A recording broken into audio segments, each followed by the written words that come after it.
ചില കളിക്കാർ ചരിത്രത്തിൽ അടയാളപ്പെടുത്തപ്പെടുന്നത് അവർ നേടിയ ട്രോഫികളുടെ എണ്ണം നോക്കിയല്ല, പകരം അവർ മൈതാനത്ത് ബാക്കി വെച്ചുപോയ ചോരയുടെയും വിയർപ്പിന്റെയും തീക്ഷ്ണത കൊണ്ടാണ്.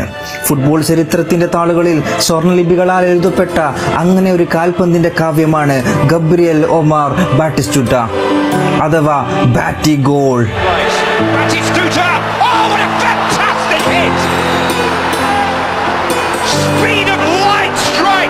അർജന്റീനയുടെ നീലയും വെള്ളയും കുപ്പായത്തിൽ അല്ലെങ്കിൽ ഫ്ലോറൻസിലെ പർപ്പിൾ ജേഴ്സിയിൽ അവൻ പന്തുമായി കുതിക്കുമ്പോൾ അതൊരു വേട്ടക്കാരന്റെ ലക്ഷ്യം പിഴക്കാത്ത പാച്ചിലായിരുന്നു.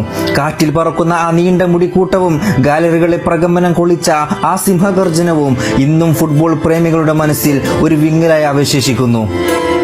അവൻ പന്ത് വലയിലേക്ക് അടിച്ചു കയറ്റിയത് വെറും ഒരു ഗോൾ നേടാൻ വേണ്ടിയായിരുന്നില്ല, മറിച്ച് ഗോൾ വലകളെ കീറിമുറുക്കാൻ പോന്ന ആ ക്രോസ് ബാറുകൾക്ക് പോലും താങ്ങാൻ കഴിയാത്തത്രയും ആത്മസമർപ്പണത്തിന്റെ കരുത്തുണ്ടായിരുന്നു ആ ഷോട്ടുകൾക്ക്. അതുകൊണ്ടാണ് ഡിഫൻഡർമാർ ആ കാൽക്കരുത്തിന് മുന്നിൽ ഭയത്തോടെ വഴിമാറിയത്. പക്ഷെ കാലം എത്ര ക്രൂരമാണ്. നമുക്ക് ആനന്ദം തന്ന ആ കാലുകൾക്ക് പിന്നീട് എന്ത് സംഭവിച്ചു എന്ന് നമ്മൾ ചിന്തിച്ചിട്ടുണ്ടോ? മൈതാനത്ത് താൻ കൊടുത്ത 100% ആത്മാർത്ഥതയ്ക്ക് പകരമായി ഫുട്ബോൾ അദ്ദേഹത്തിന് തിരിച്ചു നൽകിയത് കടുത്ത ശാരീരിക വേദനകളായിരുന്നു.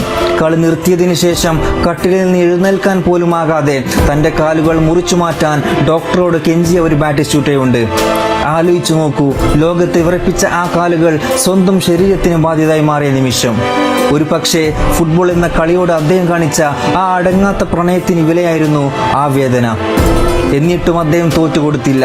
കഠിനമായ ആ വേദനകളെയും അദ്ദേഹം ഒരു യഥാർത്ഥ പോരാളിയെ പോലെ അതിജീവിച്ചു.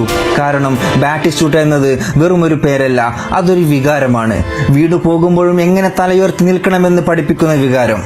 ഫുട്ബോൾ ഒരുപാട് രാജാക്കന്മാരും തന്ത്രശാലികളും ഉണ്ടായിട്ടുണ്ടാകാം, എന്നാൽ കളിമൺ കോട്ടയിൽ വിസ്മയം തീർത്ത സിംഹത്തിന്റെ ഹൃദയമുള്ള ഒരു രാജാവേ ഉള്ളൂ.